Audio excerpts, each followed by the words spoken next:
You can kill me, but you will never destroy me. It takes strength to resist the dark side. Throughout heaven and earth, I alone am the honored one. Are you kidding? Why the hell should I wait for you? I know what it's like to try and rebuild a life. I had a bad day too, once. If you're having nightmares, then welcome to the club. My name's Subaru Natsuki, and I am the Knight of Amelia. Right now, all I can give you is just death. It wasn't for you in particular. You fought 100 men because it's not in your nature to run away. If you are feeling disheartened, that you are somehow not enough, set your heart ablaze. Yeah, okay, I'm late. I get it. You don't need to harass me for it, okay?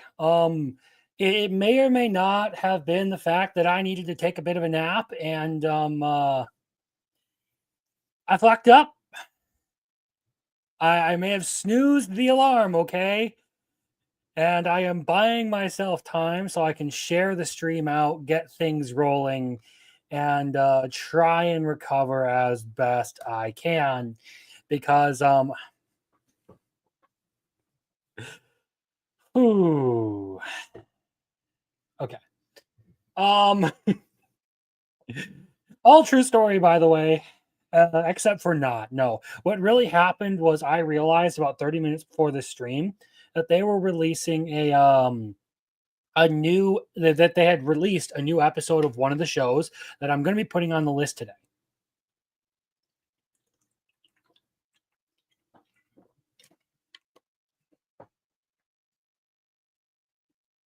And I wanted to be up to date on it.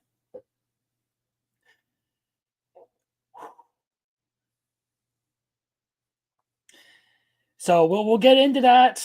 I have one more thing to go and share out, I guess.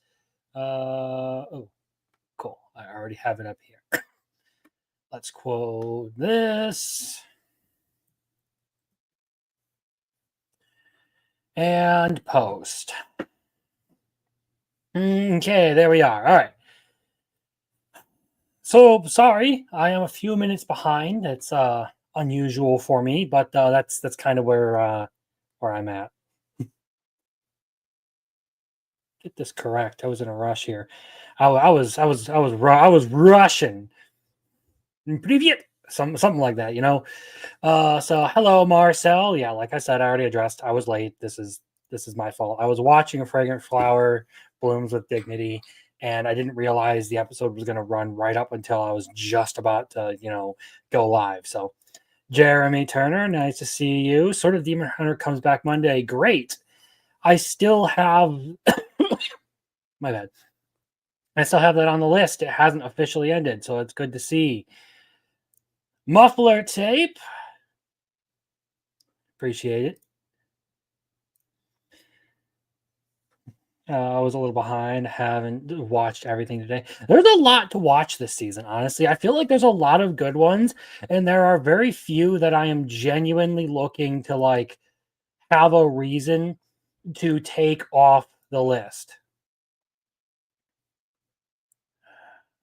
Let me get this up. I can do that, and now I can see you guys over here, and I can do the screen over here. Okay, we're good. Normally, I'm pretty good about keeping this stuff up and ready to go. Before the stream, but like I said, I was distracted, making sure I was caught up on everything that I wanted to watch. So, now that we've said hi to the chat, now that we've gone over that, I haven't read anything this week. Well, not anything that's really worth noting. So, I don't have any manga or light novel notes to talk about. However, I think we're going to be able to get away with not having any of that because there is plenty of anime to talk about. So let's scroll all the way up to my 5 pages, to the top of my 5 pages of notes for this week, and bring up where we were. This is where we were as of last week, how I felt about the season. And this is everything that we had watched thus far. There are plenty of new ones tonight. some that actually came out last week, and I just didn't ever get around to watching them in time because there was a bit of a pool party going on around here. Others that just came out this week or came out right after the stream last week. So, without further ado, Yaiba, for some reason, skipped a week, but now it's back. So that's the first one we're going to be talking about. Basically, we have the ridiculousness returning in this one. Not that it was ever really far away. It's just we missed a week. It came back. We get Yaiba finally figuring out that the water orb actually does stuff and that it is very useful. And in the process of trying to find the dragon orb, he now has found that he has access to Shadow Clone Jutsu.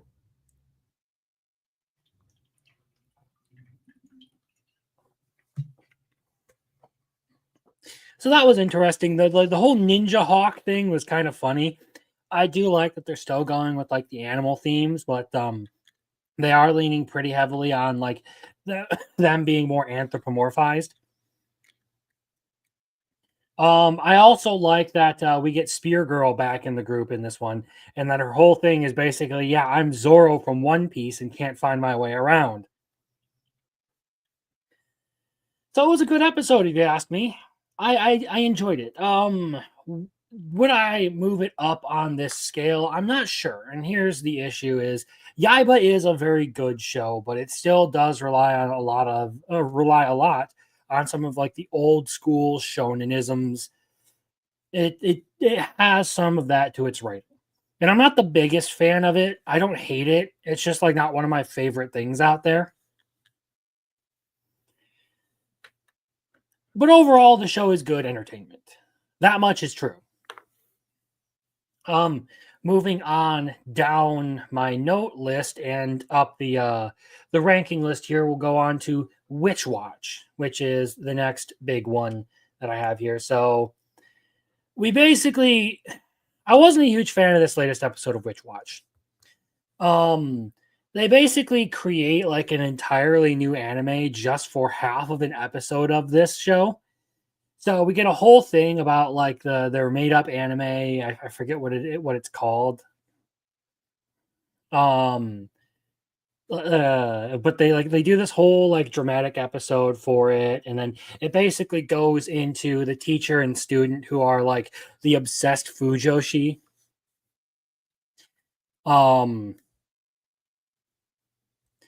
Like obsessing over this stuff for the whole episode. It was honestly a pretty weak episode for this show. I wish they would have just skipped the entire like, yeah, we're gonna do a completely new anime here. I was thrown off for a second there. I completely forgot that the series that they started it with was an in-universe manga and anime. And I was like, did they just like fuck up the upload for this and I'm watching the wrong series here?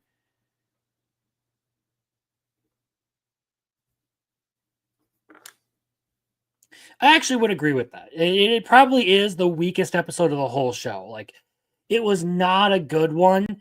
I'm not usually like, side character episodes are like hit or miss, to be entirely honest. Some of them can be really good, some of them not. I feel like the two side character episodes I basically gotten in the past couple of weeks with Witch Watch and Kaiju number 8, which I'm just going to honorarily upgrade Kaiju number 8 back to the okay category because I just wanted to troll Biggles last week, but he's not here. He's streaming with someone else. So fuck you, Biggles. I thought we were friends. Anyway, the side character episodes we've gotten for these two shows were not good. I haven't really been a huge fan of them. Now, like I said, some of them can be good, but I feel like it's starting to be fewer and farther between for the good ones.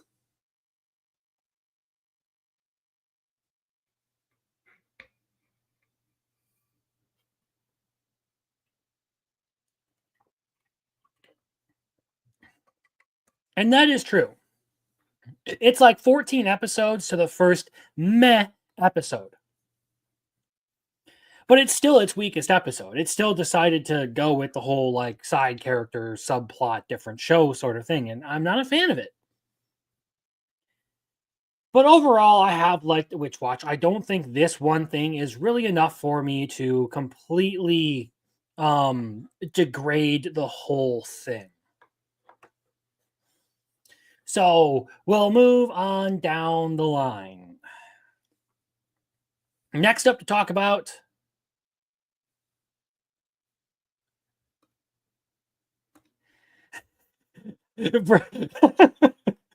Bro's monitoring my start time with precision here. And like comes in like, was he late? What the heck? Yes, I was late. I was 2 minutes late. Okay. So the next on the line is Anne Shirley. And this is one where like I started off and we're like enjoying the show. But as time has gone on, like I have been terribly unimpressed with this one's run. Basically this whole episode can be summed up as Anne decides to go to college, her friend gets engaged, and some people move away. Those are really the big bullet points we have here. A lot of it is basically just like Anne pondering whether or not she wants to go back to college. And I'm not a huge fan of it. This is one that I'm going to have to move down, and we'll probably end up dropping here within the next, week or two. If there isn't some sort of major turnaround, because it's one where I get to it now and I'm just like, I got to watch this. It hasn't been fun.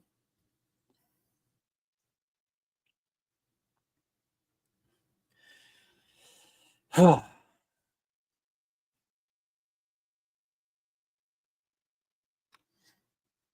pointed out before that you are constantly starting right on time at the turn of the hour. Yeah, well, like I said, I try to be incredibly consistent with things just because I do not like it when I'm not a fan of like inconsistencies in like streaming schedule or upload schedule or anything like that. Like particularly for me, I'd like to have like specific days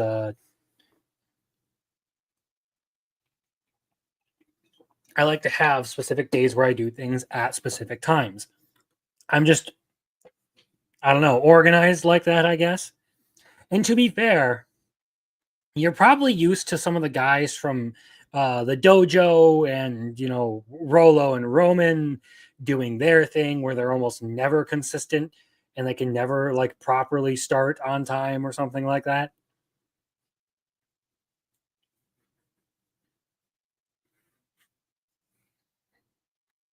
Yeah, you're better off for not having started Anne Shirley.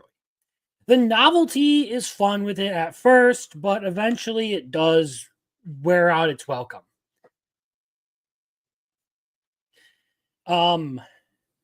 Marcel feels like he's going to pursue the sunken cost fallacy. I'm not so sure I want to do that myself, so who knows? Either way, if I end up having to chop some from this, this is probably going to be one of them. So let's move on to the next anime. To Be Hero X. Honestly, the social credit score thing, the social credit score anime, the propaganda in favor of the social credit score system, I don't know. I'm only really even watching it at this point because it has a dub. I've repeatedly said at this point, I feel like a broken record, that I'm just not as interested in the show as I am as I was in the beginning. Ling Li was a compelling character. The past two, Lolly and Queen, I haven't really been a fan of. I do enjoy the fights. Those are good. Like the action in this show is pretty fantastic. I will not deny that. Like they do a really good job at animating that stuff. And I would even say that I like the way they animate this more than the way they animate Lord of Mysteries. But I don't think I am super invested in what's going on in the story. It feels like it wants to be some of like the old school like Cape comics, but at the same time it wants to be darker and more mature and like try and subvert things a bunch. I don't know. The reason old school Cape comics worked is because they were just, you know, good old escapism and fun. There's some dark stuff to this, which I do appreciate at times. Like it does tend to have like a more mature and much, I will say this, a much more intently written story. It isn't haphazard. The writing's not bad. It isn't it's actually very professional in the way that it carries its stories and the way it does things. And sure, it may very well tie in, and I could be wrong, but I have not really enjoyed it up to this point. The Apothecary Diaries did something similar, where it had a bunch of seemingly unconnected things, and that it tied together at the very end. But it did it in a way that everything felt complete until you got that other perspective, and then all of a sudden you're like, holy crap, what the? I didn't even think that was going to tie in. The way that To Be Hero X has done things is they leave a bunch of stuff open-ended, and I find that frustrating. Because, I don't know, I want to know how it ends. I want a definitive, this is what happened. It's one of the reasons why I love the manga Blame, but I'm not a huge fan of the ending because the ending of Blame is very much like that. It's ambiguous. You don't know what really happens. It doesn't fully come to an end. It just sort of like, this is where we're going to stop telling the story.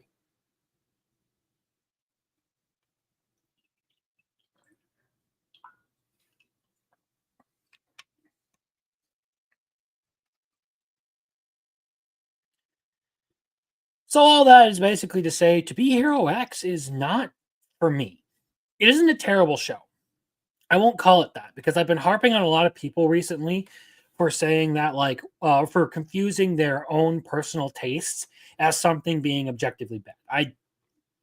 When it comes to quality and being objective about this show, it is objectively a good show. I just don't like the way that they're handling certain story elements of it. That's pretty much it. I feel like that's an entirely fair take to have. I don't feel like it's being overly critical of the show or like I'm being unfair to it. I'm just saying I don't like the way that they handle certain parts of it.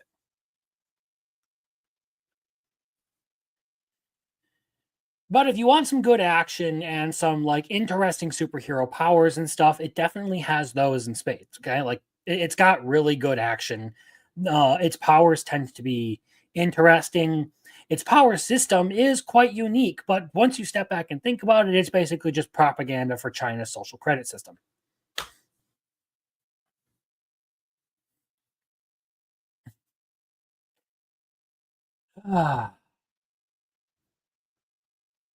Takapi's Original Sin. Let's move on.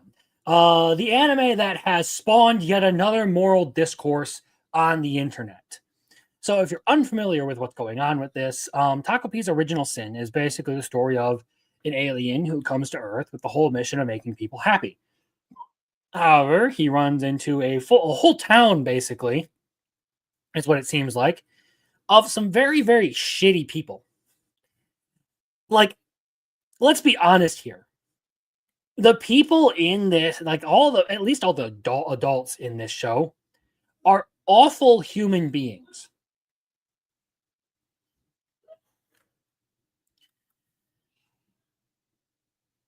So they basically elect to kill one of the children, the bully. I shouldn't say elect. Our alien friend intervenes in the bully beating the shit out of a girl and accidentally kills her. So they elect to basically cover up the murder and have the alien impersonate the dead child. And there's a whole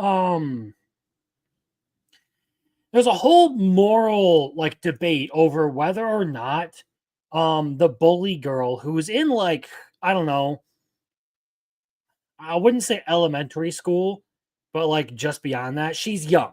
She's a young girl. Probably not even like a teen yet.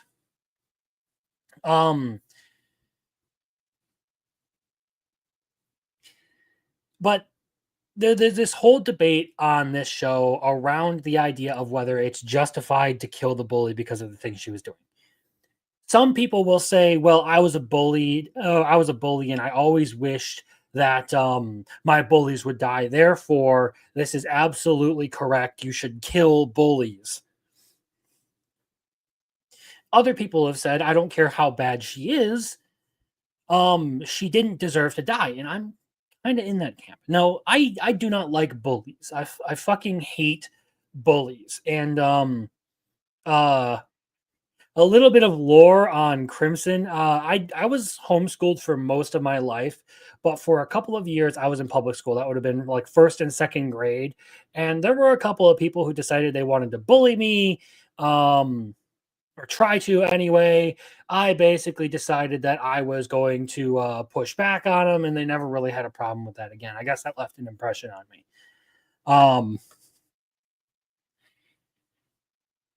It was never anything really terrible. It was just one of those things where, like, in the most childish way possible, I told them, if you're gonna fuck with me, you're gonna have a problem, because remember, you sit next to me on the bus. And I'm not afraid to throw down in front of a bus driver.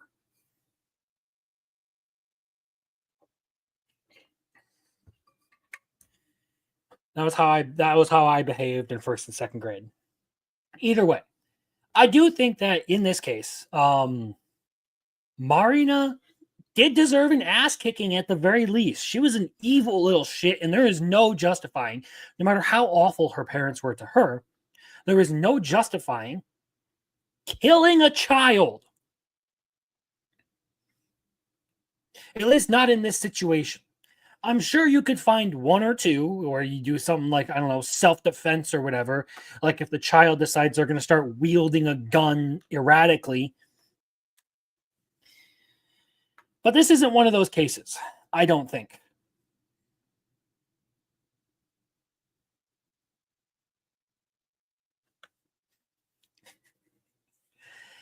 A lot of, like, some people have come out and like justified this and even have said some crazy things. Like, I hate people who have moral compasses that think that it's not all right to kill this girl.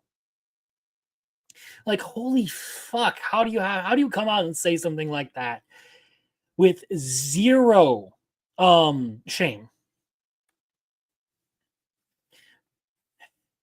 It's a rough series, but I do genuinely like it because I don't know. There's something there's something about it that just, I don't know, hits right with the way that it's written, with the whole drama of it.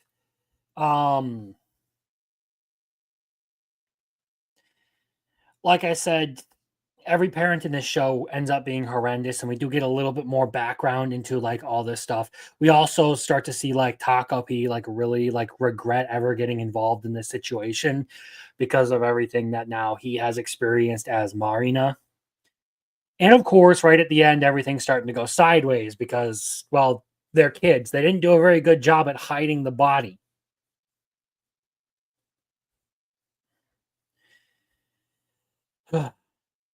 I enjoy this series, but it can be a little bit hard to stomach at times because it deals with things that aren't really pretty.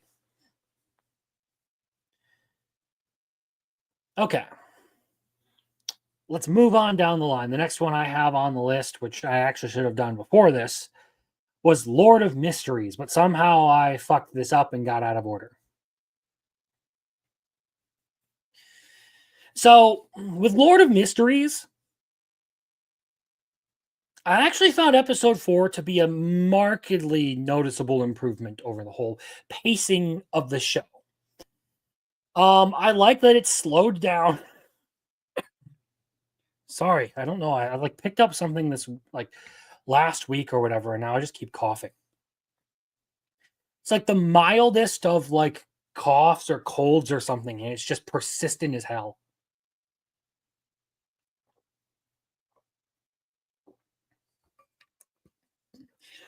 Either way, this one was much better and much easier to track what was going on with this show. Finally. People really did not like the fact that I said this show had a rough start and that its first 3 episodes were a fumble because of Tencent.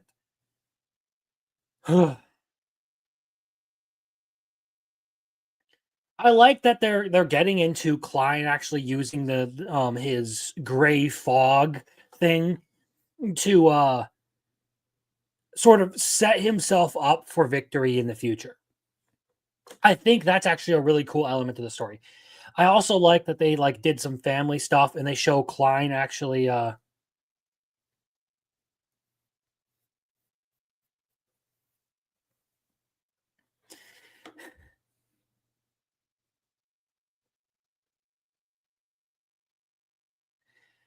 sorry, just starting. I like that they actually show Klein start talking about or start doing stuff like more so with his family.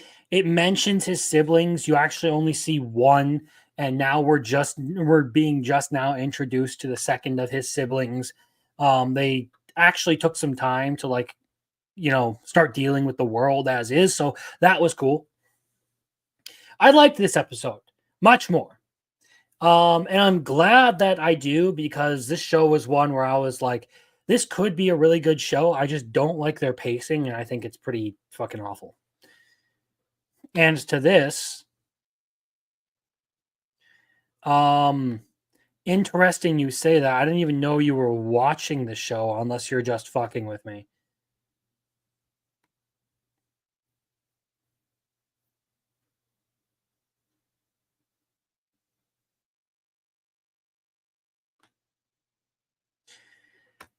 I don't know specifically about Monster of the Week, but I like that they actually slowed down and did like one decent section of the story that actually fit properly into an episode for once. It finally felt like the whole episode was focused on one specific thing. Sorry about that. And I much more enjoyed the pacing of episode 4 than I did 1 through 3. I feel like it's a struggle to get into the series because of yeah, I haven't seen any of these. Yeah, I kind of figured. I kind of had a suspicion. But that is how people have basically come at me for this, saying that I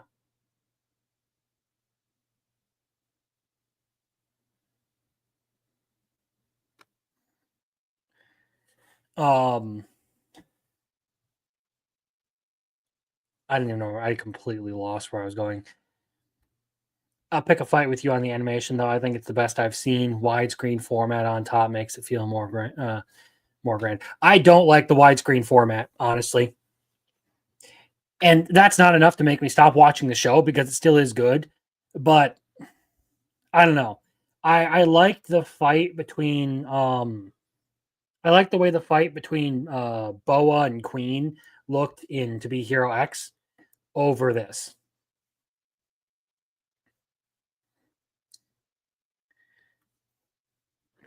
It's by no means bad animation. I'll say that. Like it's well animated. It is a well animated show. It's just it struggles to get me hooked on the story because it crams so much happenings into the first 3 episodes. I wasn't really a huge fan of it. I felt like it started off on the wrong foot. And of course, people then decided to say like, well, you shouldn't watch it if you don't like it. First of all, I didn't say I didn't like it. I even in the video said that like I thought this had the makings of a good show in it. Just Tencent made a really bad decision to try and cram a bunch of things into the first 3 episodes and cut out a bunch of content that probably would have helped support this whole getting into this whole show. But I digress. Lord of the Mysteries has gotten better this episode. I liked that they did the stuff with like his sister and their friends, and there was a little bit more like family focus on it. We also got like a direct fight between Klein and one of the a member of a different order. We get a little bit of cool stuff about like how the rituals work and what you can use them for, and how like and what you can focus them at.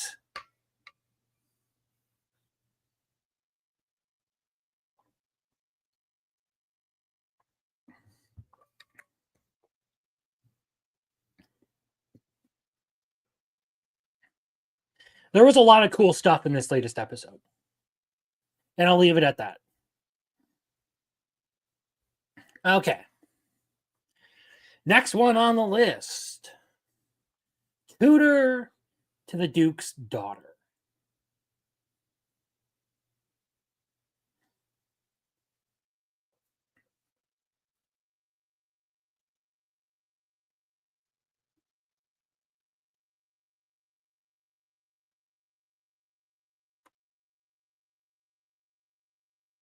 He's only passed out 3 times. Progress. I don't know what we were talking about. I don't know where you're coming. Oh, okay. I think I remember.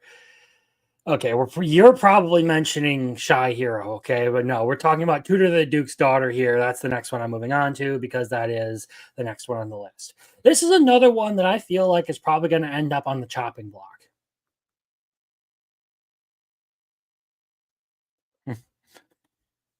Did you say Pooter on the Duke's? No, I said Tutor to the Duke's daughter. Not only are you brain damaged, but apparently you have hearing problems too. Okay. So Tutor to the Duke's daughter. It turns out our main girl was possessed by some sort of ice spirit or whatever. We get a little bit of lore about like the family and stuff. We learn that Tina has some mom and dad have some issues. Mom really wants her to learn ice magic, even from beyond the grave. And dad is all about, keeping her locked away. I guess he's like super protective. But either way, the girl can now use magic. We learned some like interesting things about our main character as well. Apparently, he has the ability to link his own mana to other people, so he can basically like draw power off of them. But other than that, I don't really think there's anything terribly impressive about this show. It's oh god. Fuck you guys. I did not say Pooter, you fucking losers.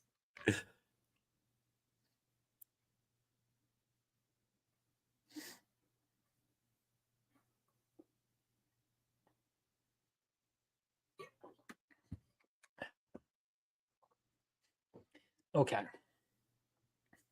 Again, this is another one that's probably going to end up on the chopping block for me because I don't know. It just feels so very boring to me. Like I'm not terribly interested in what's going on with this one. Like that's all I really have to say about it is like I'm not very sold on it. It doesn't hook me into anything. Like there's no ridiculousness to it to make it entertaining. There's no like really good story or good characters or anything that truly sells me on this anime. Unlike something like Reborn as a Vending Machine, which is just completely and utterly retarded. And I can't help but look at it because it's just a fucking shit show, and there's no ifs, ands, or buts about it because it's insane. But it's well produced insane, to be fair.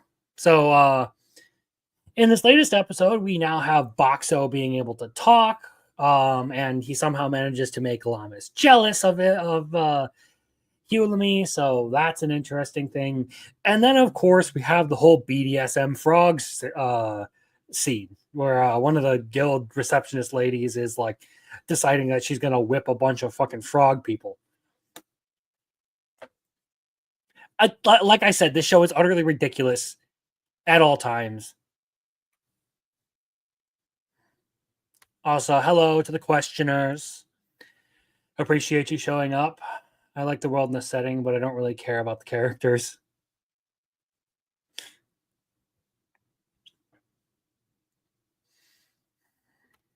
The only thing people should be smashing around here is the like button, okay?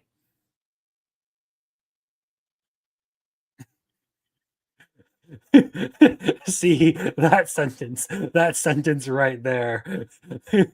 Yes, BDSM frogs. Well, you basically have a chick. You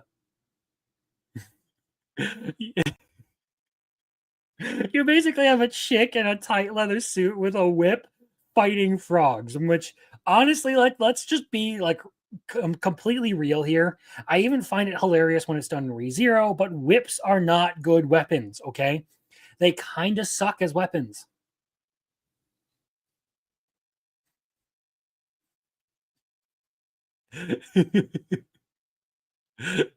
That is why I fully believe you said pooter.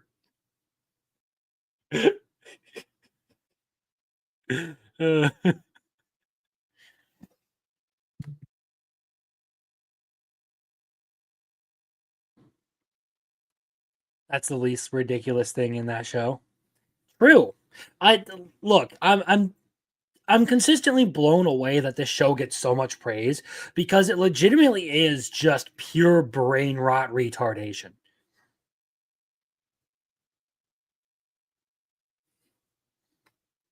Sure, maybe. But I'm talking about a normal ass whip.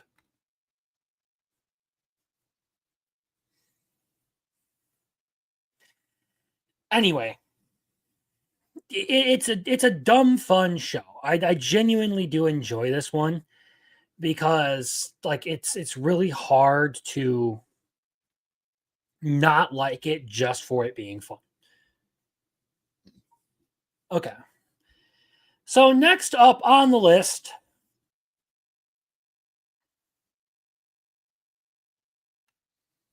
probably I could go get the scene with Roman, or I could go get the scene. I could go get the scene and probably edit Roman into one of them doing his fucking face, you know? I'm sure Ronnie has some good clips. I'm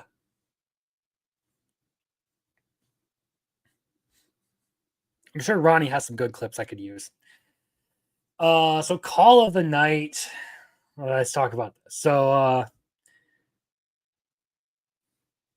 wrong Ronnie. Wrong Ronnie.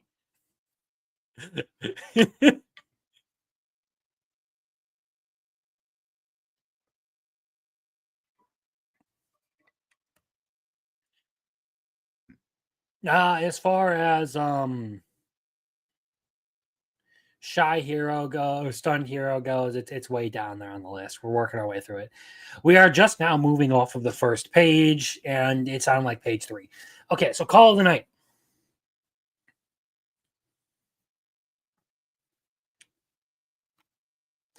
All right, maybe I'll move it up the list, and we'll do Call of the Night, and then we'll do Stunned Hero. Okay. All right, so Call of the Night. We have a lot of interesting things happen in this episode, and I kind of liked it. We basically have a new psycho girl vampire who is like, I don't know, the blood sucking equivalent of a thought. Like the vampire whore who has like 50 offsprings, apparently.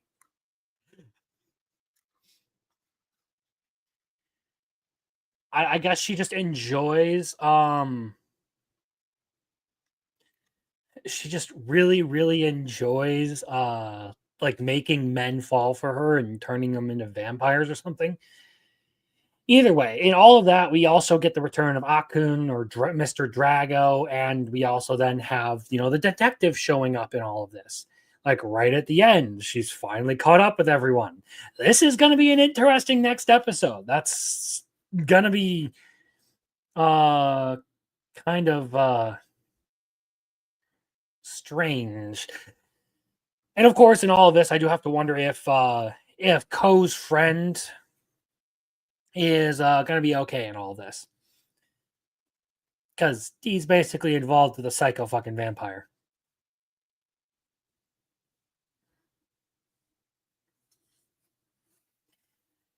It's still just an interesting show to me. And yeah, wrong one. Couldn't get past the first episode, but what you're saying intrigues me. Honestly, I think this one does suffer a bit from overhype, but that's, just the nature of things, I guess. Call of the Night is by no means a bad series. It just isn't really my thing. I guess the best, most memorable part of it is the ending for season 1 for me right now. That and the first time the detective shows up and deals with like the vampire lurking in the school. Those parts were interesting. There are some strange things going on. I kind of am intrigued by its plot, but I don't know. I don't think it's as peak as a lot of people made it out to be.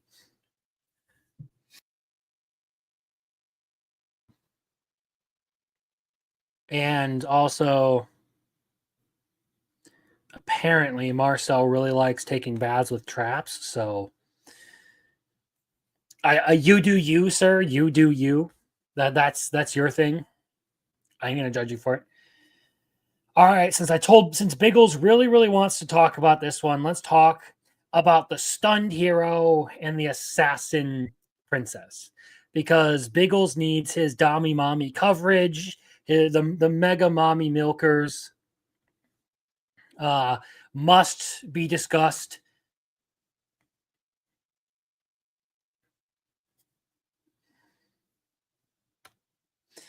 So in anime, the term trap refers to a guy who cross-dresses and pretends to be a girl.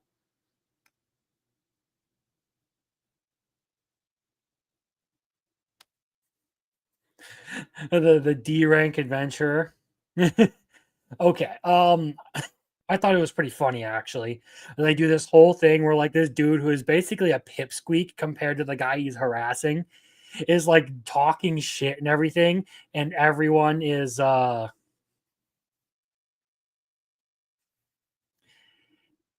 and like everyone there could kill this guy without a fucking second thought.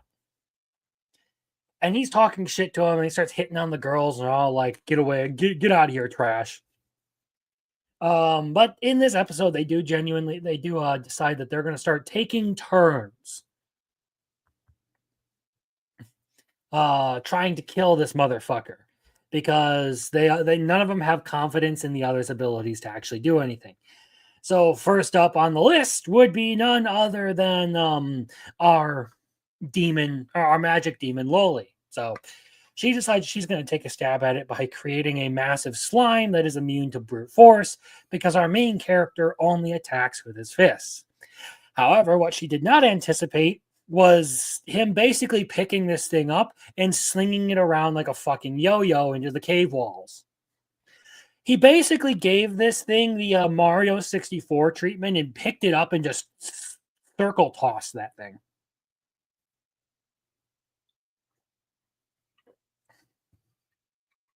It's a fun show. It's definitely entertaining. A little bit risque at times, but mostly just dumb, fun entertainment. Like, it is by far not a very serious show, because the whole premise is, hey, it's a stereotypical hero's party, but everyone except for the hero is two-faced, and they're trying to kill everyone. And they're trying to kill the hero, I should say, not everyone.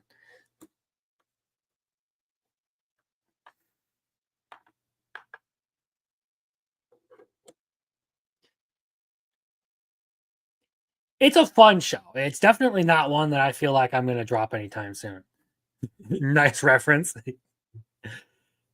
Hey, man, I got to sneak a few in here and there. Pop culture references are some of my favorite things.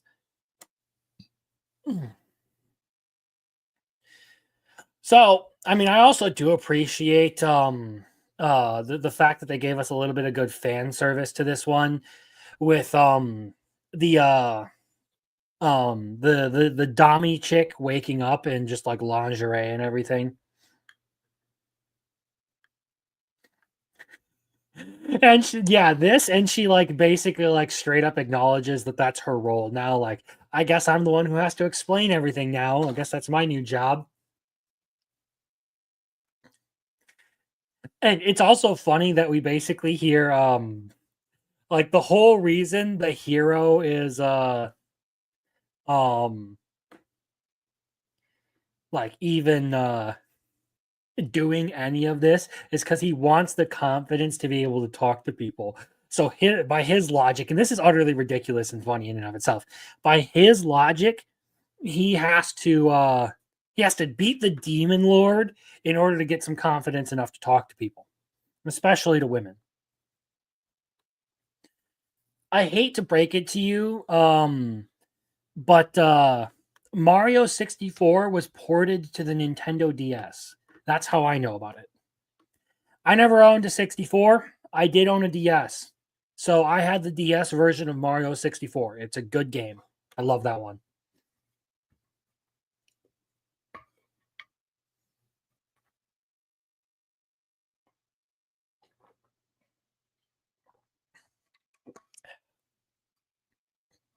This isn't water, by the way. It's all alcohol. I'm pulling a Billy Joel tonight, and the businessman slowly gets... Well, actually, no. It's businessman slowly gets stoned. Never mind. I'm not doing a Billy Joel. That's for Roland.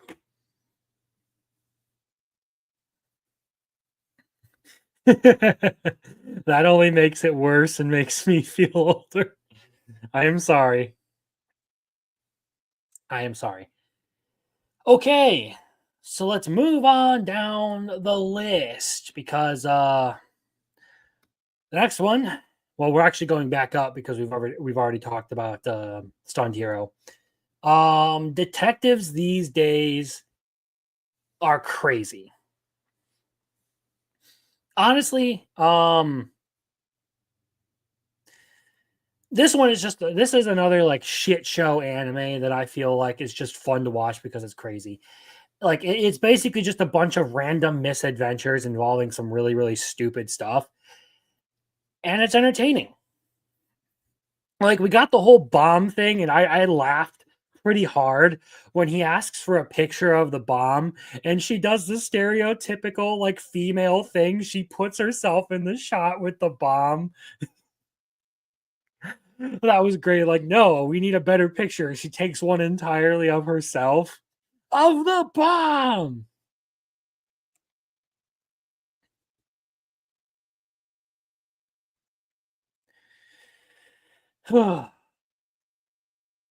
I really enjoy this one probably more than I should.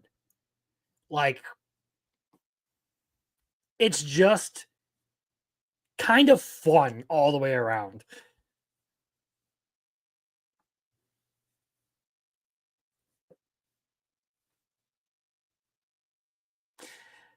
Oh yeah, this one. Yeah, I almost forgot. Like basically the episode goes, we have the classmate who has a crush on her and decides to make something up, and to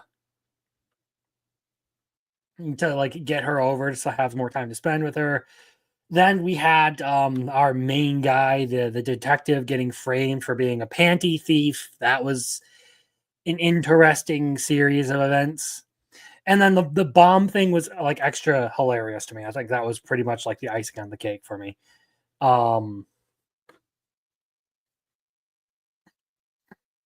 It was all great. Like this show, some parts of it I might not like, but I do genuinely enjoy other parts of it. I think it's pretty funny in and of itself.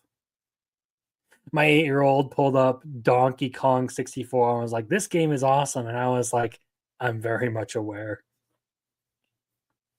Well, hey, at least you got him started on the classics, like all the good stuff, like where gaming actually is worth gaming for,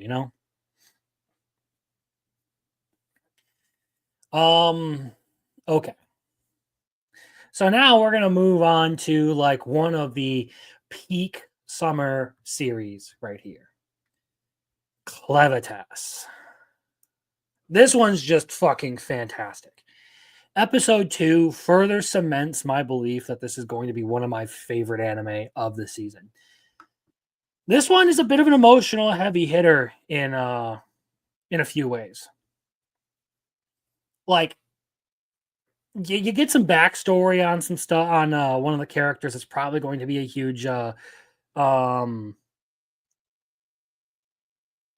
going to be a huge player.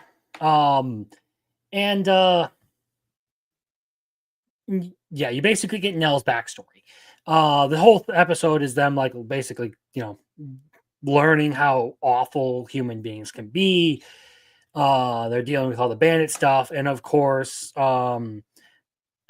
Alicia, I forget what her name is, Alicia or something, decides to test out her newfound immortality by jumping off a bridge.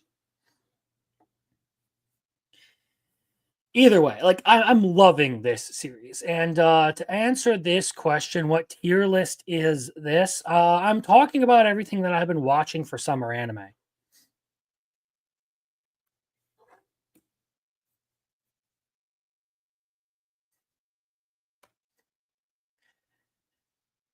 She's also a potential smoke show if Clevitas fixes her up. Yeah, I'm kind of hoping she at least gets a little bit of like healing for her teeth, because I don't know how I will feel about listening to the toothless voice for the entire thing. Dandadan, Dress Up Darling, and Gachi Yakuza. Yeah, those are pretty good. We'll be talking about some of those later in the night. I just haven't gotten down my list of them yet. Anyway, I'm looking forward to seeing how Clevitas deals with some of the rest of this stuff. It's been interesting to see him like sort of like subtly use his powers and like take an interest in certain elements of humanity and all that. I'm still looking forward to like seeing how this whole story develops, but right now I think it has done a really good job selling its characters. It's been fairly well animated. I like the art design and all that. It's a good one, I think. Personal opinion. One of my favorites for the season.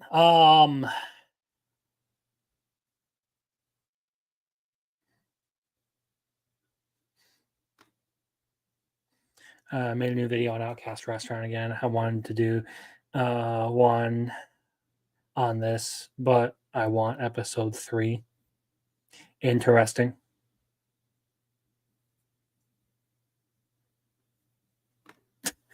This short took longer than the full video. Okay then. I don't know how you managed to do that. Task failed successfully, I guess. Anyway, New Saga is the next one on the list. We're down here. Okay. So for New Saga, I have mad respect for our main character because he just straight up went for the kiss. Like he's having this like little bit of a like disconnect with his girl, and he's just like, you know what, this is how I feel about you, and he goes in for it. He's like, I want you to stay safe, I can't let you come with me. And then of course he botches things with the elf girl, and that convinces the childhood friend / lover to forcibly join him on his quest.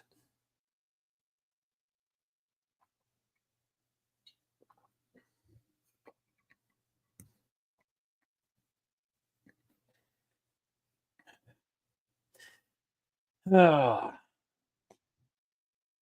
then, of course, we have an obligatory bath scene in this episode. So, I respect the fan service.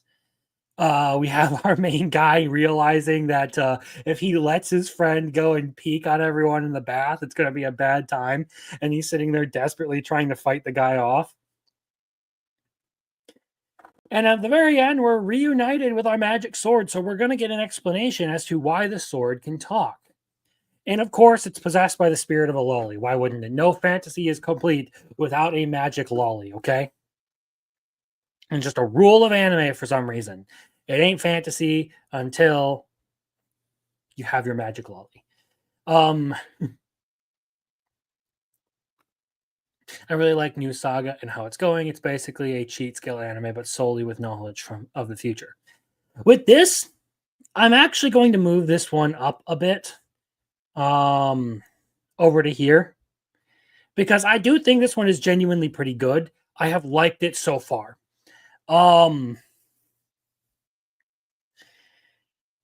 It has up to this point been a better version of the anime, or a better anime than what we got out of Returner's Magic Should Be Special. I should specify that I'm specifically comparing the two animes because I don't think it was a good anime. Apparently, I'm a lolly now. Okay, whatever.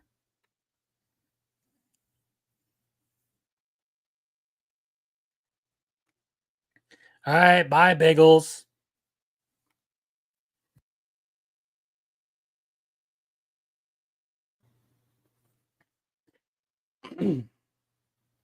I think New Saga just barely deserves to go into the very good category because, at least on my list, because I have genuinely enjoyed it, like how he is like turning his life around intentionally. And there are some interesting points to it in that regard. Some of it still feels a little bit generic, like it could use some more work, but generic never necessarily means bad. It just means that it could use a little bit more creativity. A generic version of an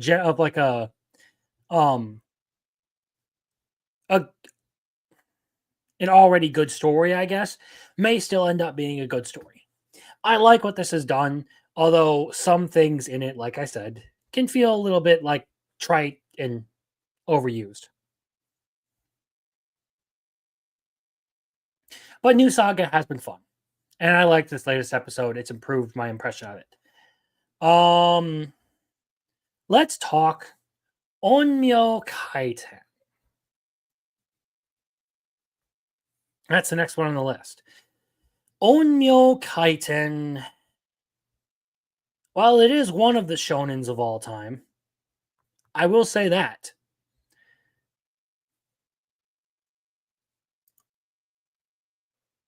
Okay, it looks like I'm still doing good. It's just my other computer that is struggling. Okay. We're good. Sorry, I saw myself freeze up on this screen here and thought it might be a problem. Okay. So, Onmyo Kaiten, I don't know how I feel about the time loop at this point because it seems like he's gone further back in time at some point. Kind of weird. And it doesn't seem like they're going to repeatedly, I don't know, maybe they will repeatedly use the time loop. Maybe that will be a thing, but who knows? We do get the main character going through a little bit of training and learning how to use his powers and all that. And of course, we do get Bro finally being able to be special with all of this.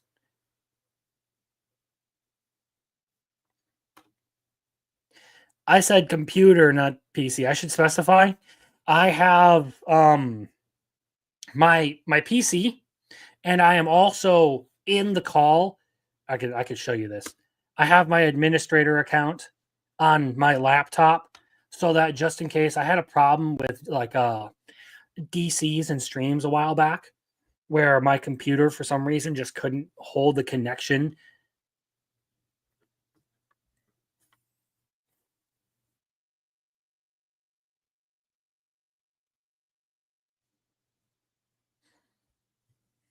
Sorry, TwitchBot. Fucking TwitchBot. So it's not two PCs. I just have a laptop. And I've been running it this way ever since because it's effective. I could get a second screen, but I don't really have the room for a second screen right now.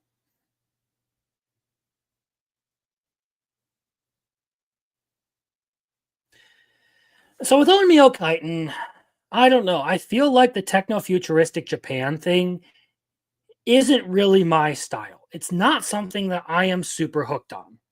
I don't think it's horrendous by any means, but I do genuinely feel like this one is just going to be sort of okay.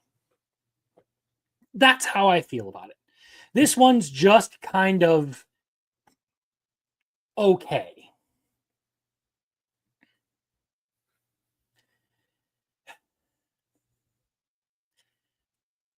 Like, I don't know, the setting isn't really my thing. The action's like good, I guess. Very heavily relies on CGI. So I guess that's a thing. But by no means would I say that this is a bad anime. It's just one of those things where like I may not end up continuing to watch it because I don't like the setting. I'm not really very invested in anything that's going on with this one. Another one that does genuinely feel like I don't have much reason to watch it is also The Water Magician. And now the animation for this one is okay. Like just okay. It generally kind of lacks. They have a really good intro. Like all the visuals for the intro to the series are amazing, but for some reason, like inside the show, it's just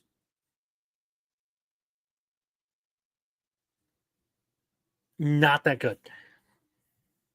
Well, because it actually takes a lot more effort to animate the rest of the show. That's why. It's not just for some reason. The story is just kind of okay. There hasn't really been anything in this one that makes me feel like this is some standout creation.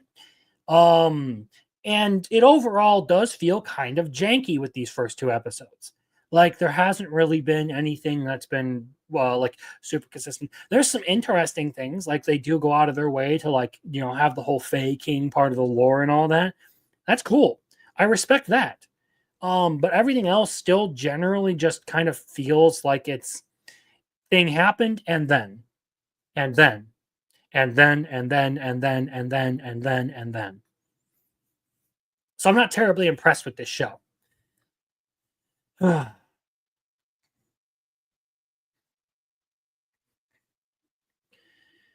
April showers bring May flowers. Oh boy. Okay.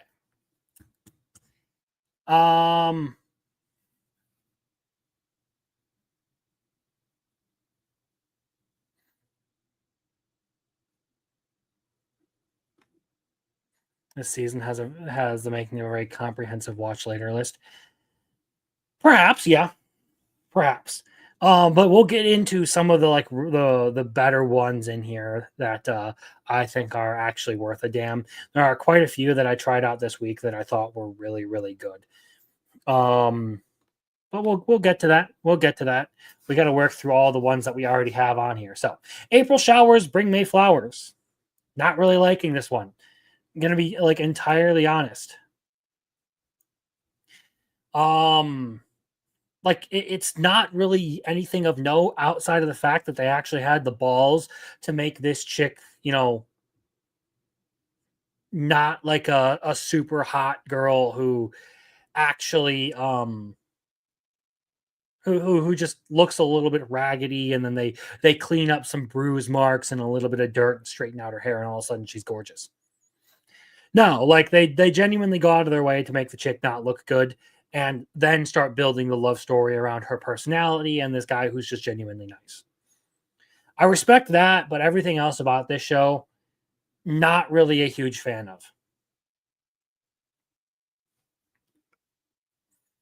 And that's all I really have to say is there are some minorly entertaining bits, but it is very much a shoujo thing, and I am not a huge fan of it. I'm not terribly sold on it.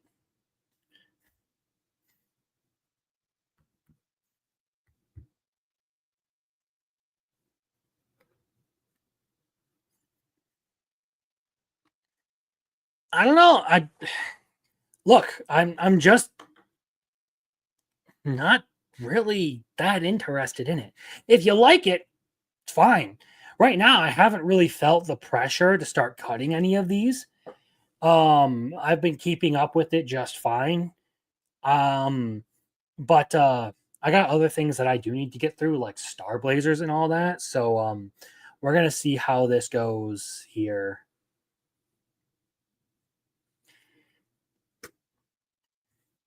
I don't know. We'll do something. Either way, I'm at least giving it until like next week before I really start to cut it. I'm just not really sold on a lot of it.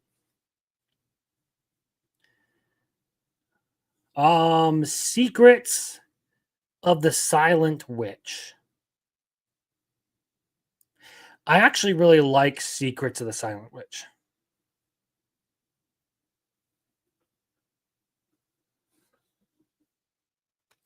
So I actually believe that this is one that airs. Let's see, where does it air?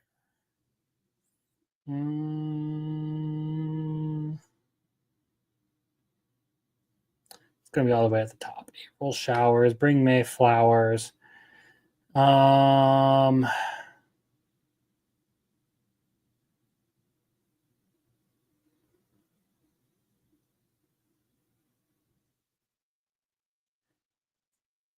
Yeah, I believe this one. Okay, I believe April Showers Bring May Flowers is. Or are we talking about Bochi the Witch? April Showers Brings May Flowers. I believe it's on a platform called Ultra Plus or something like that. I don't remember. Either way, it's one of those more obscure shows. I do really like Bochi the Witch. I like that they actually had her come out of her shell. They gave us a little bit of like background on her. So she was a very like we do get to see like some of the reasons why she's so terribly shy and all that. It's not really like stated directly, but it's alluded to. It shows her as a kid being very inquisitive and talkative. She really likes numbers and all that stuff, and she gets a measuring tape as a kid. I thought that was actually pretty funny. And then when she's of course is asked about mathematics and all that, she goes into this huge like autistic explanation and gives a lot of detail and stuff and completely forgets that she's the shy girl. That was great. I have genuinely really, really liked this show. I've been incredibly impressed with it. And from what I've seen, people have talked about the light novels and stuff being really good. So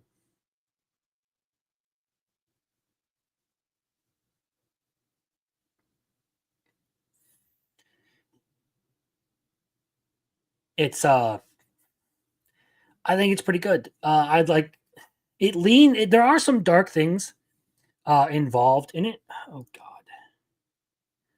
Okay, it's just this glitching. Okay. There are some dark things in it, but it generally feels like Secrets of the Silent Witch leans much more to the light side of things and telling like a more upbeat sort of story, and I enjoy that.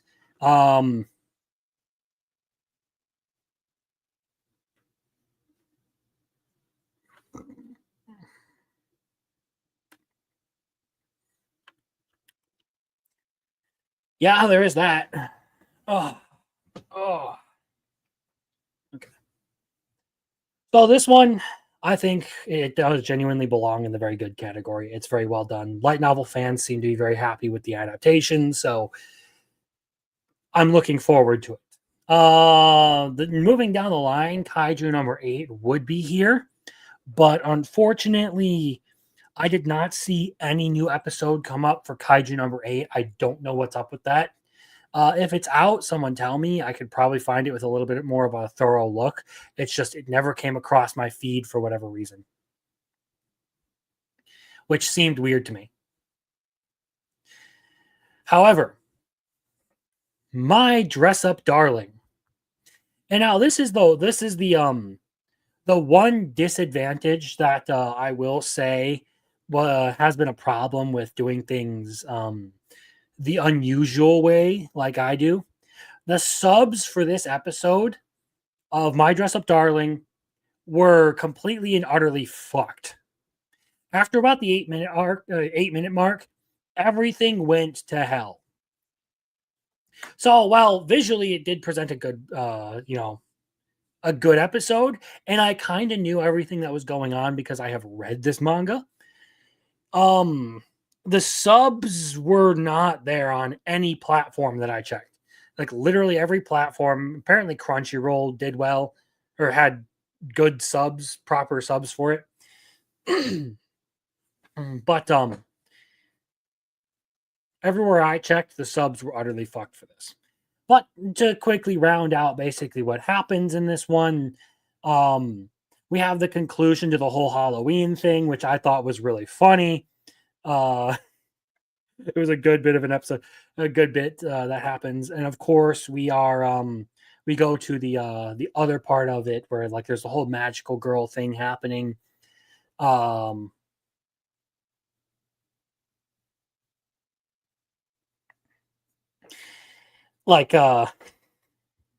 We finally get introduced to Amine, and then like look. That's a good character right there. It's just the whole thing around Amine. It's really fucking funny. And then, of course, the way they end the episode with Maureen basically being really excited to see Amine's fake boobs. Oh, and the sick scene. I forgot about the sick scene where Maureen catches like a cold or whatever. And like that whole thing is like this is just a genuinely good episode of the anime. Even if you don't like have the subs, you can appreciate it. I'm glad that I'm ahead on the manga, so like I knew what was going on. I'm familiar with what's actually happening. It's just gorgeous. It's great. I love it. I'm very happy with how this one's been turning out. We've already talked about the stunned hero and the assassin princess. I'm just kind of weirded out that the subs got so fucked for My Dress Up Darling. The last one that we have on the old stuff, Watari-kun's garden, is about to collapse.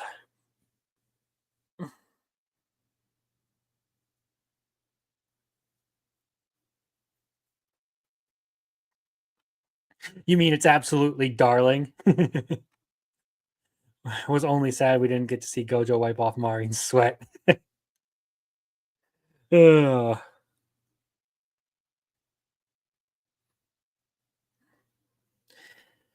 So Watari-kun's garden is about to collapse.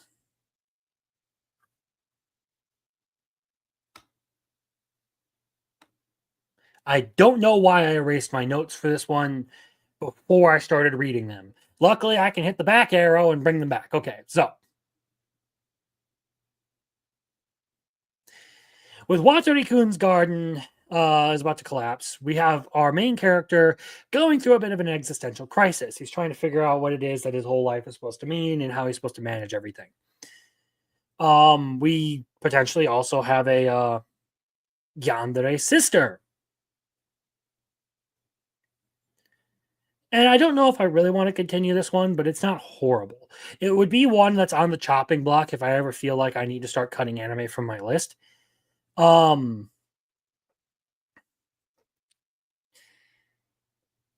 I don't think it's actually all that terrible. I feel like it has potential. Our main character seems like he's surrounded by yandere girls, so this could get out of hand really fast. But I guess it has some potential. And that's all I really have to say about it.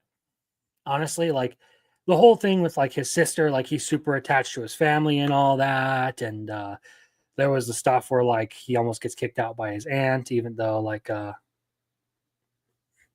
he didn't technically do anything wrong.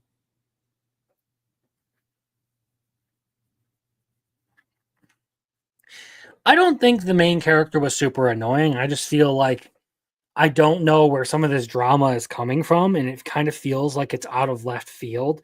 I want some more explanations before you start doing shit. And it just feels like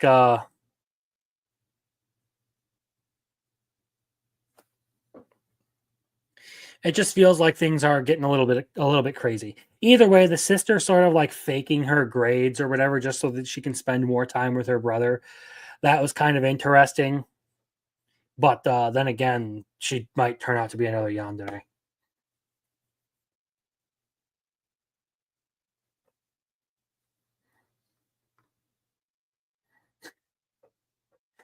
The blonde girl? Yeah, the blonde girl, I am so fucking weirded out by. Like, what is her deal? And then again, she's a yandere, so what do you expect? Okay. We're going to talk about a new anime.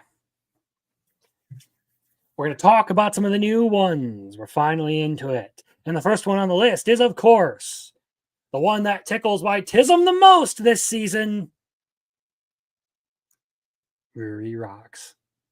I'm just kidding. This one's going to go right here in the very good category.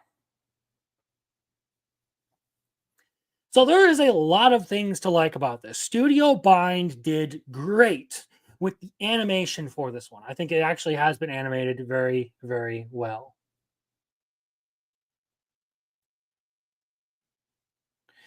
There is some actual like geology and mineralogy information in this, although it's the first episode and it is fairly basic. Some of it is oversimplified. Some of it is just like, oh yeah, well, this, and this, and whatever, and doesn't really get into all like the super detailed stuff. But it explains it in a way that many lay people would actually be able to understand this. And I've mentioned this before, but like mineralogy, geology, chemistry, astronomy, physics, those are things that actually do genuinely interest me. So I hope that they get into more detail as time goes on. But I know like most people aren't actually here for the great intro, the amazing anime, or anything. We're all here for the cake. We're all here for that fat ass on that college girl and the amazingly tight jeans that are putting in all of the fucking work.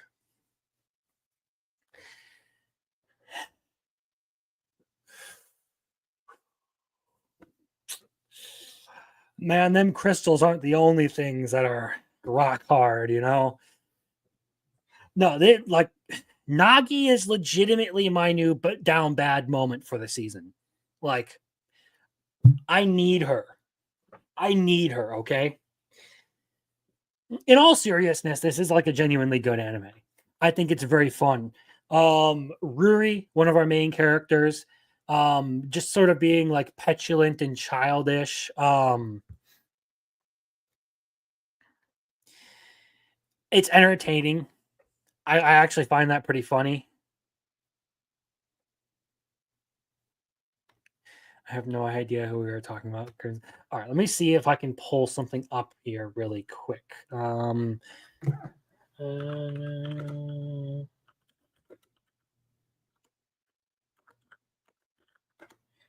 Images.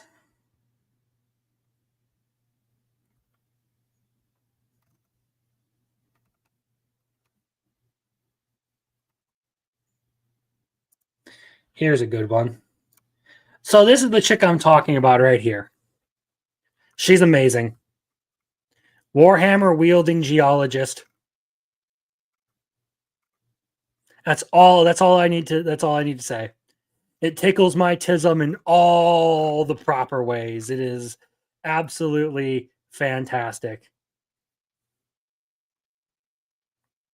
Everyone should be watching this. This is what peak waifu looks like, okay?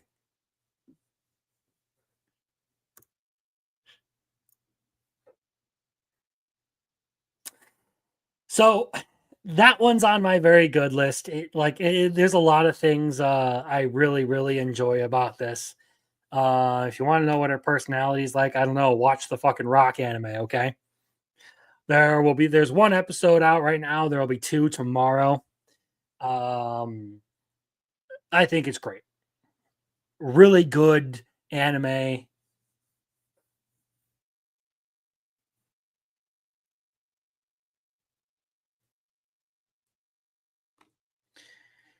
The Garnets, yeah, that's interesting.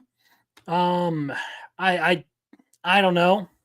It feels like I was thinking the same thing, but I elected to just ignore it because, I mean, if you're as much of a bombshell as this woman is, I don't see why it would matter.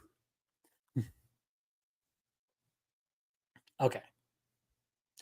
So that's Ruri Rocks. The next one to talk about is Cultural Exchange with Game Center Girl. I actually genuinely find this one very appealing. I think it's a fun, like, cute sort of show. A really like wholesome sort of romance. The premise basically being that our 2 main characters, one works at a game like an arcade, and the other one tends to like visit the arcade a ton. And she has actually moved to Japan from England. So she actually has an English name. She only speaks English. And it proves to be a bit of a barrier for the 2, but they do genuinely work on trying to communicate with each other.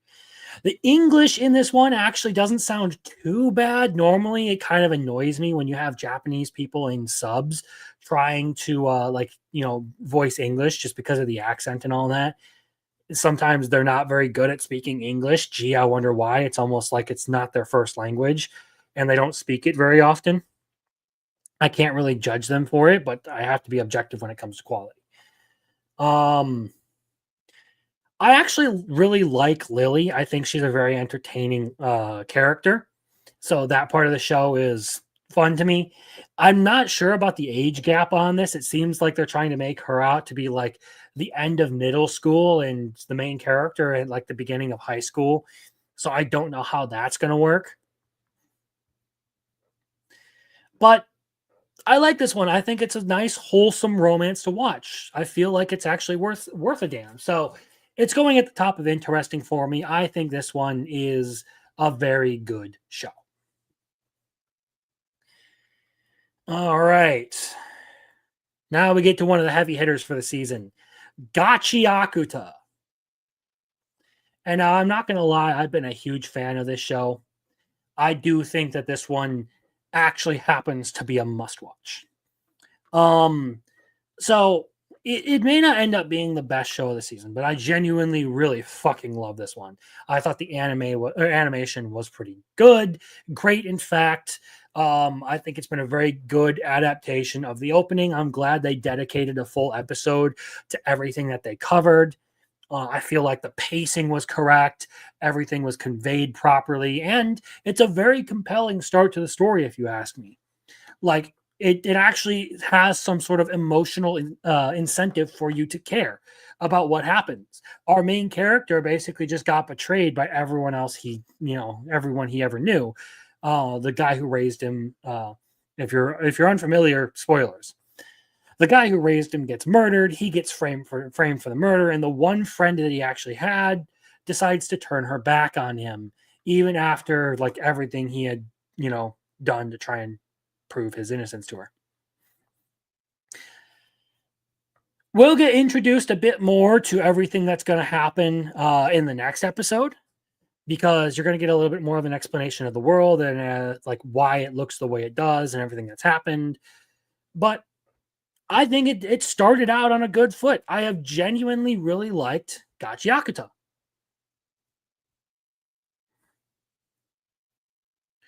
This will actually play back into the story later. I will say that much. And yeah, our main character basically feels the exact same way that you do about that chick, which is completely understandable. But that's why I think that it has a good hook to it, is that betrayal really fucking stings. So like you kind of want to see how the main character actually gets back at everyone who just betrayed him. And like how he, tries to clear his name and everything. All right, so that's Gachiakuta, one that I think is an absolute must.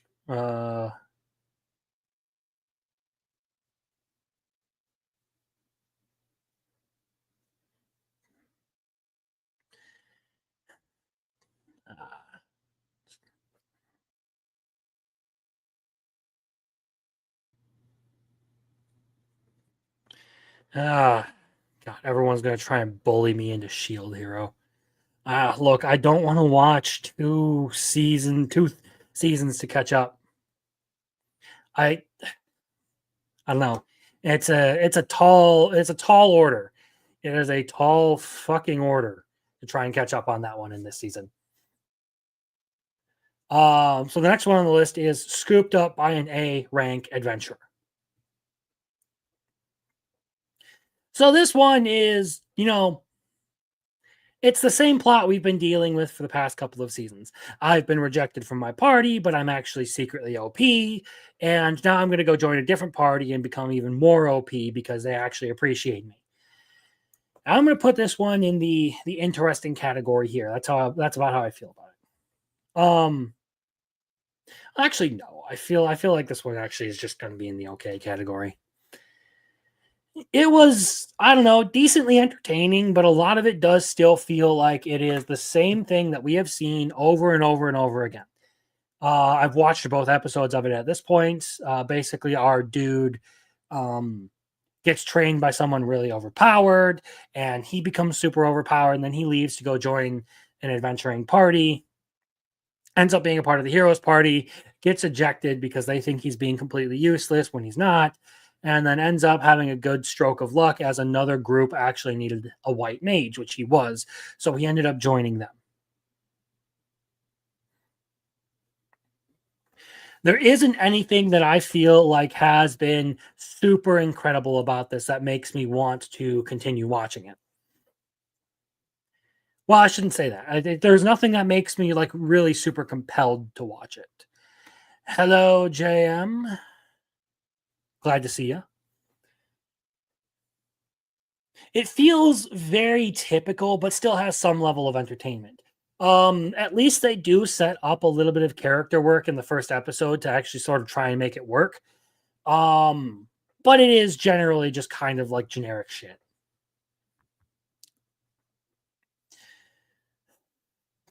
Oh, I skipped one. So yeah, that is scooped up by an S rank adventurer. City the animation.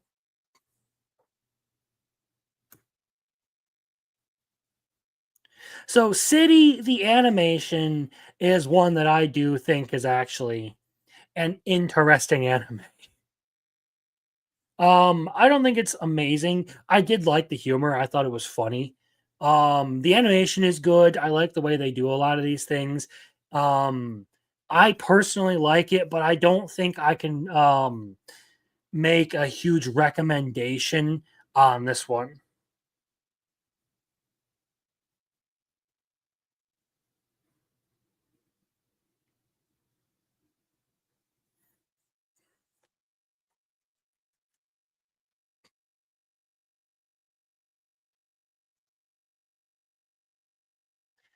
Like, the city is just retarded fun.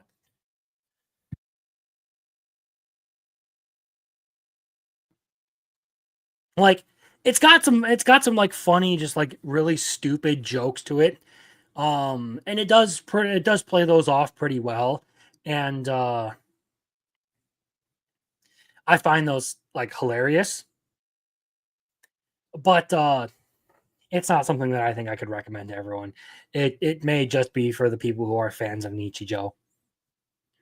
And people like me who just sort of enjoy the stupidity of it.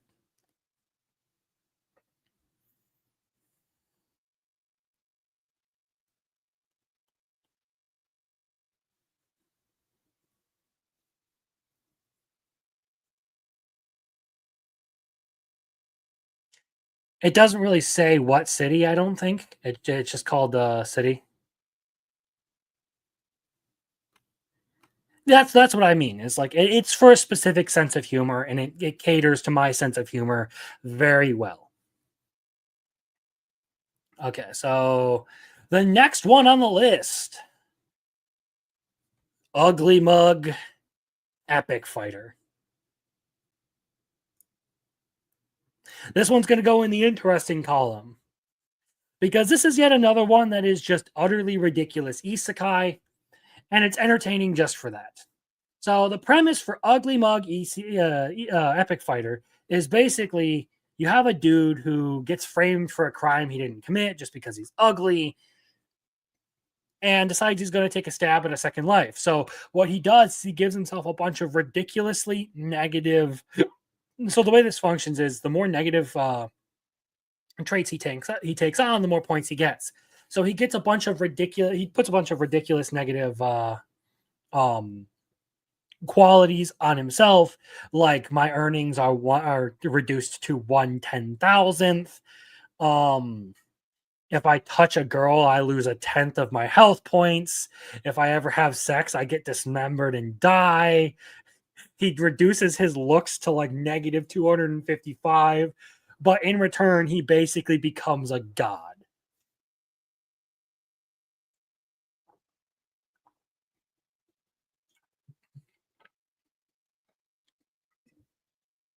There isn't a whole lot about it that I find super compelling about it, like its world or anything, but it is good entertainment nonetheless. The sex one was overkill. Well, yeah, it's kind of weird because, like, you have to touch a girl in order to be able to do something like that.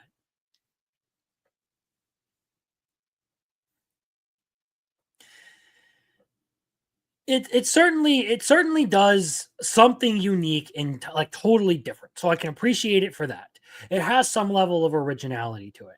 But overall, I prefer isekai that take it a little bit more seriously, that do like proper sort of like attempts at a fantasy world over the more ridiculous elements.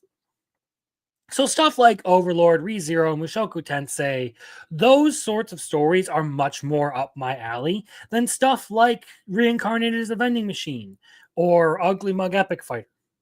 I appreciate that they decide to, just push the limits and go for something utterly insane that other people wouldn't have considered. I respect that. And I find it entertaining because of those things.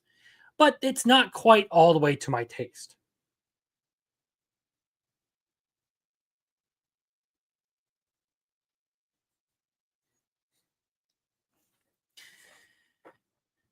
That said, really my complaints are that like the setting, the world in and of itself kind of feels pretty generic. Otherwise, not a bad show.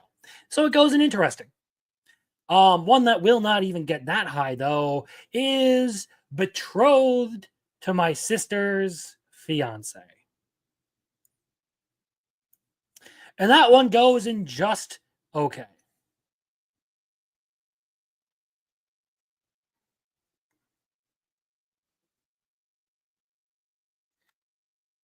And that's a fair stance.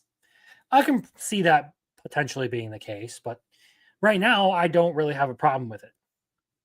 Anyway, Betrothed by My Sister's Fiance. So basically, this is another story that I feel like we've heard a bunch already. Like our abused, it's a Cinderella story pretty much. Our abused girl turns out to be the one that the prince falls in love with. She thinks she's ugly, but she's actually not. This is one that I don't respect as much as this.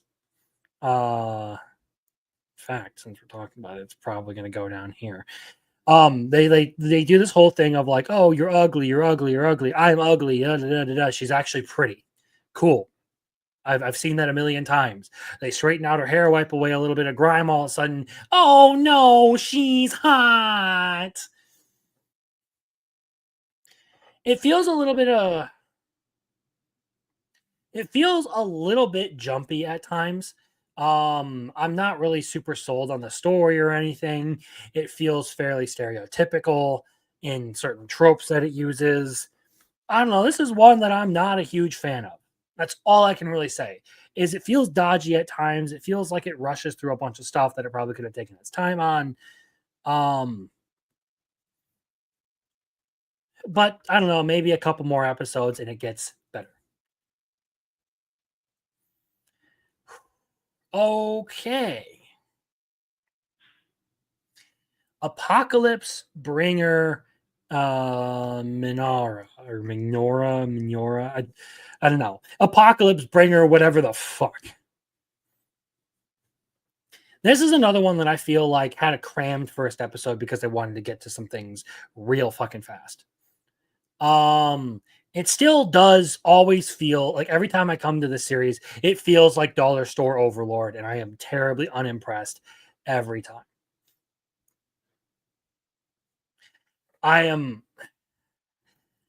Look, as far as the cull list goes, there's a lot here that I may end up culling. And if that happens, I may just trade them out for trying to catch up on something like Shield Hero or Dr. Stone. Either way,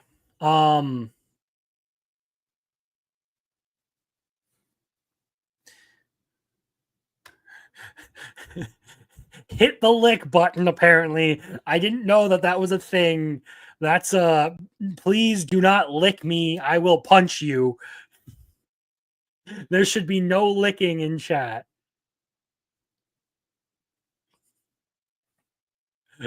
Oh God. Good night to the questioners. Appreciate you being here. So with Apocalypse Bringer Minora, you basically have this dude who is really good at 4X strategy games. He gets reincarnated in the new world, in a new world, with his favorite hero, and he basically gets to play 4X strategy games with a real world. Cool.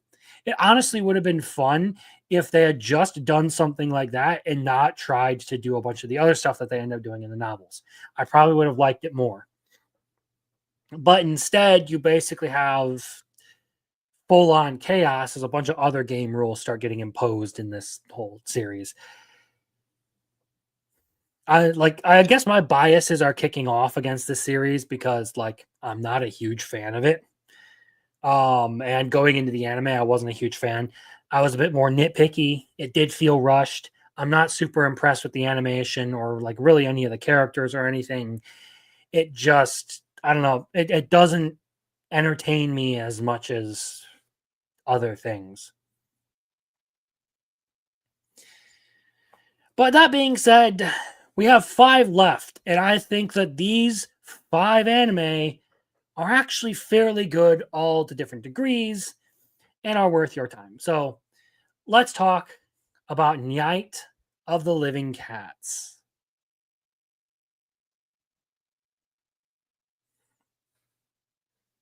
That's all right. If you like it, you like it. Look, you can take my word for things on this, but I would always say at least try it yourself if you ever feel the need to. Don't always just take my word for it because everyone's taste is going to be a little bit different. I read the novels for this one, wasn't a huge fan after about novel 4, and given what they have shown in the intro, they're probably going to cover up to that in this first season, it looks like, which would be really fucking weird. Anyway, Night of the Living Cat.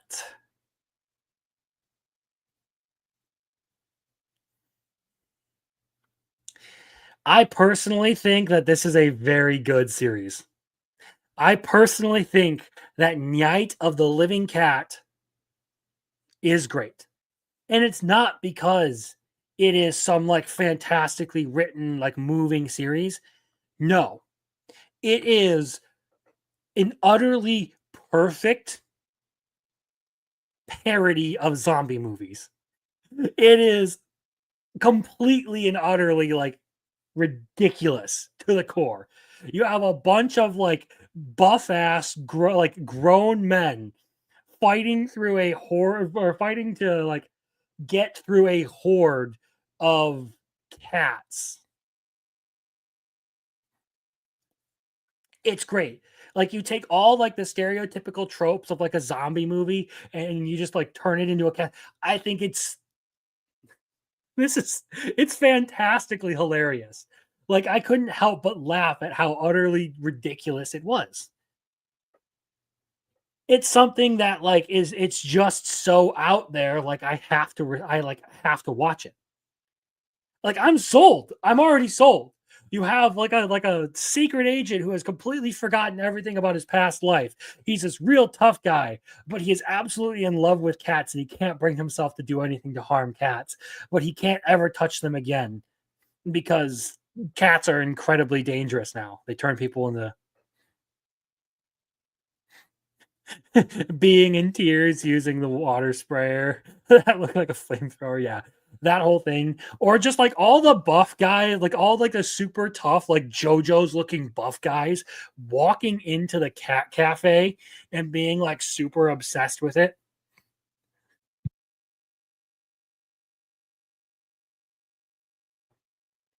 It's so utterly insane. I love it. Okay.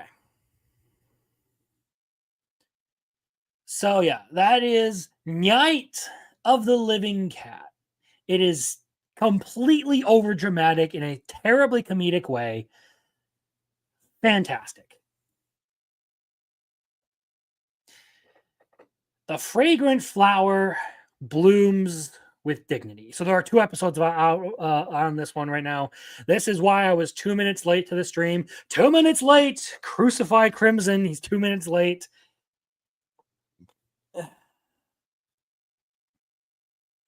But it's worth it. Because this one is fucking amazing. There's just something about this show that I absolutely love. I think it is incredible. I think the animation quality is fantastic. I mean, we can argue about who has the best animation.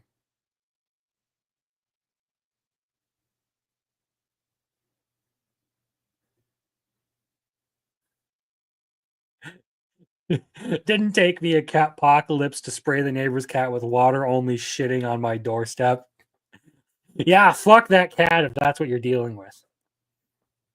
Anyway, Fragrant Flower blooms with dignity.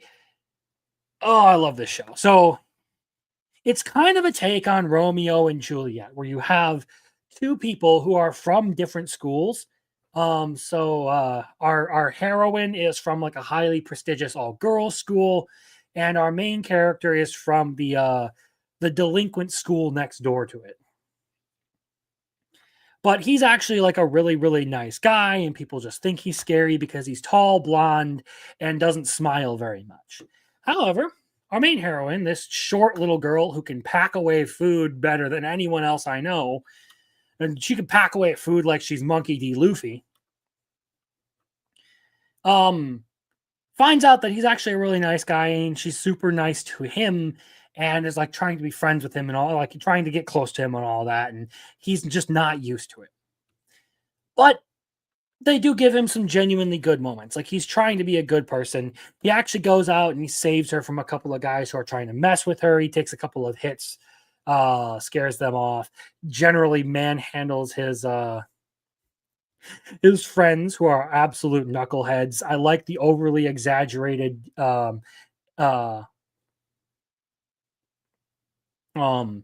depictions of like their people's reactions and all that. I think it's pretty good. I do know that like the blonde hair dye is generally like the bad like delinquent look. Like if you want to like be a rebel or whatever in Japan or Korea, you dye your hair blonde because that's what everyone does to rebel. I'm aware of that. I know. But insofar as this guy is concerned, like, I think his hair is naturally blonde because his mother is also blonde.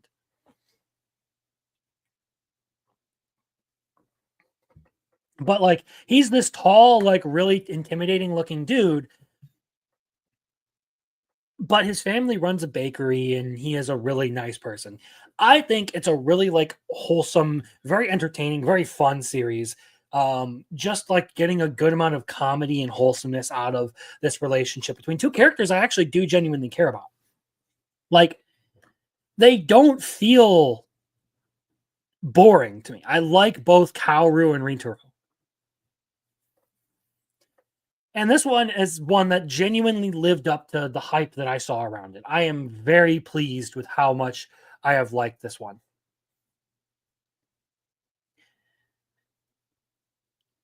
There are 2 episodes out right now. If you guys like a good like romance anime, this one's pretty good.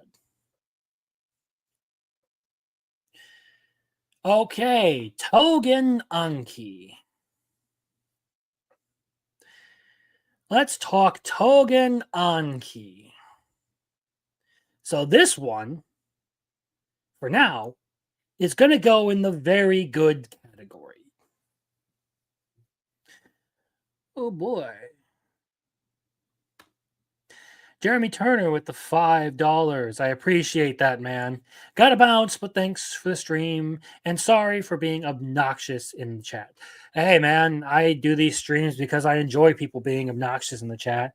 I enjoy it when everyone's actually involved and talking about anime because that's fun. That's why we do this thing. Have a good night. Hope you have a great rest of your week. We'll be wrapping up here soon anyway, so later. Anyway, Tougen Anki. I really do like this one. I think this one's pretty cool. So it's got a bit of like an interesting idea to where like they take the classic tale of Momotaro and the ogres and all of that stuff, and they take it into the modern era and this whole thing about how like the ogres are blending into society to try and escape an organization called Momotaro, which hunts ogres. And our main character happens to be one who was raised by a former agent. And now he basically has this fight with his dad, with his adopted dad, because he knows that this guy is his adopted dad. They get into a bit of a spat, and then of course they get attacked by one of those agents who's trying to kill our main character. In all of this, our main character's powers awaken. Dad gets mortally wounded, but the one thing I really appreciated about this was, I mean, it's got some good 3D CGI animation. That part of it is really well done. But the powers are interesting to me, particularly the fact that our main character brought a whole arsenal of guns to a sword fight.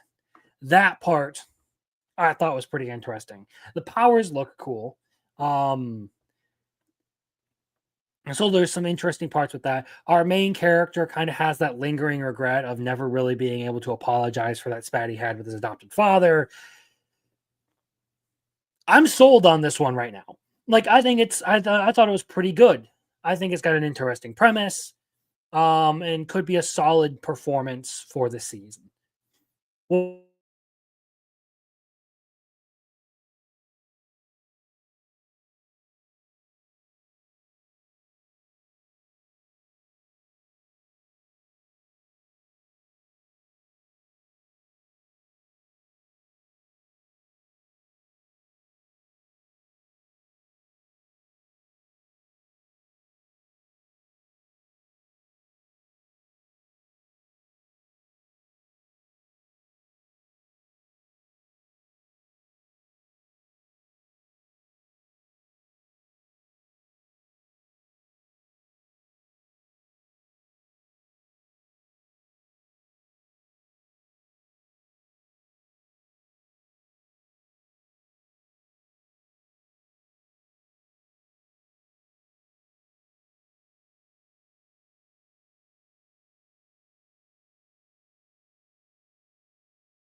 okay, I'm back. Here we go.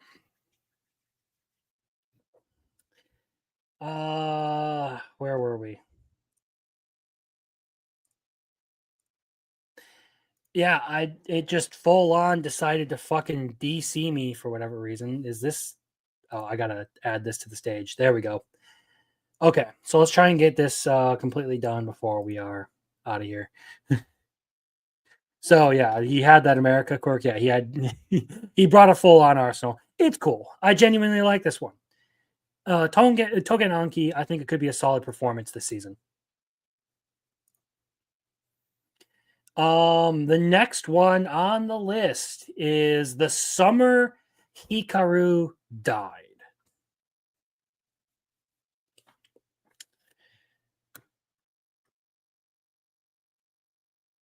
I think this one's actually pretty cool as well. So let me explain. Basically, our main character is dealing with possibly the corpse of his friend being, possessed by evil monster. There's a lot, like I genuinely enjoy like supernatural or like psychological horror and stuff. There's a lot of those elements in this. I think that part of it is really cool. There's a lot of cool like supernatural stuff and ghost stories and all that kind of shit. So this has me intrigued. I think like this is pretty cool. I think the animation on it has been pretty good. The storytelling so far has been interesting.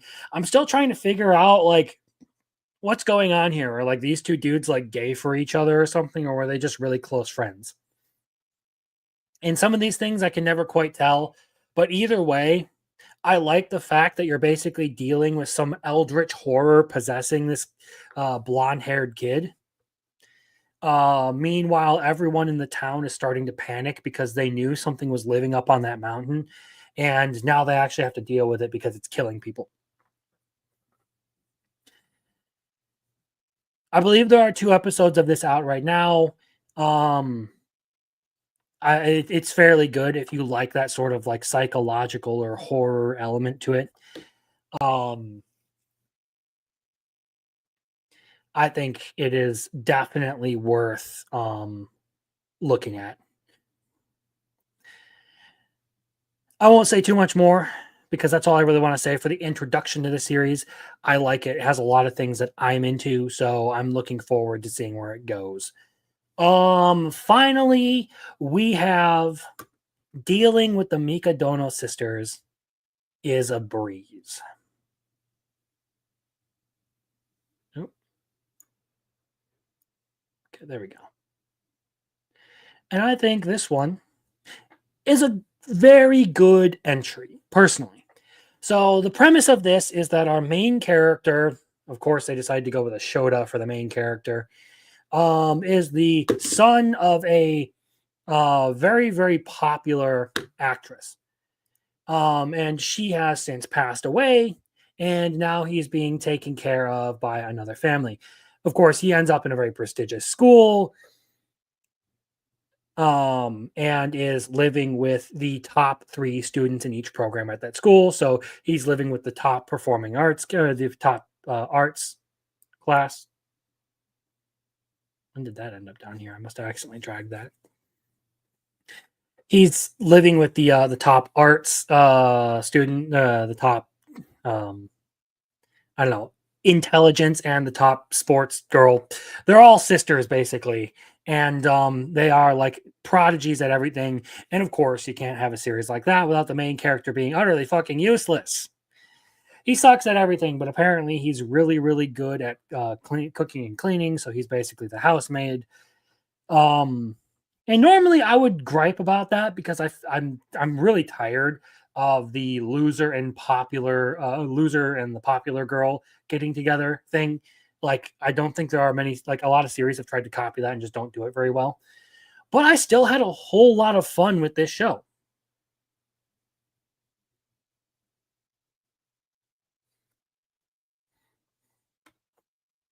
Yeah, that part of it was genuinely dumb. Like, why do you think that he has to have some like random ass talent just because he's the son of a prodigy or whatever?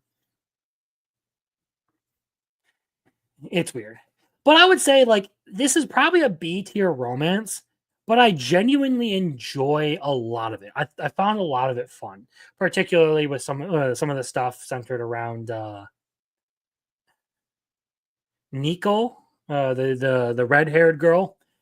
So far has probably been my favorite, the martial artist. She has entertained me the most. The other 2 girls are good. I feel like we could get some good stuff out of this one. But I was pleasantly surprised by how much I enjoyed it. I will be the first to admit that it does use some, I don't know, romance tropes that I'm not a huge fan of, but I think it's worth watching.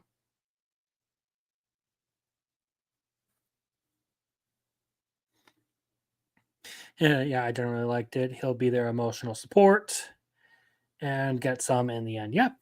Yeah, most likely. He's a good guy. I just feel like maybe making him so below average was a little bit unnecessary. It feels like I've seen that so many times, like I'm kind of sick of it. But it is what it is. And that, ladies and gentlemen, is where we are at for this season's anime. Lots of stuff that I have covered. Lots of stuff. And a lot of that I'm probably going to continue to keep watching.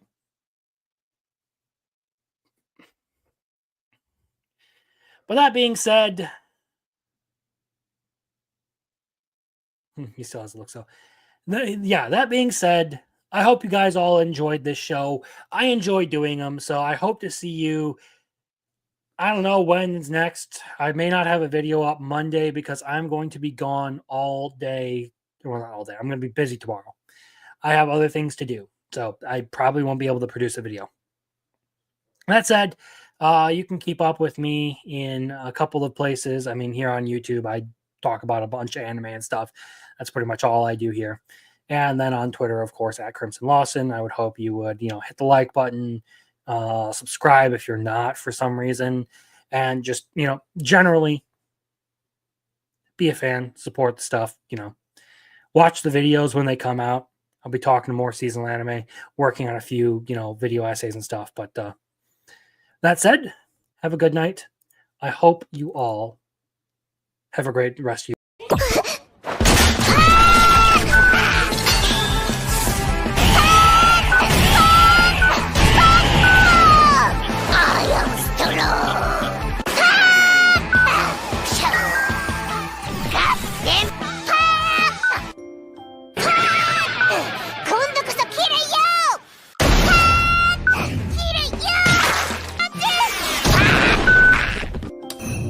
Hibana-chan.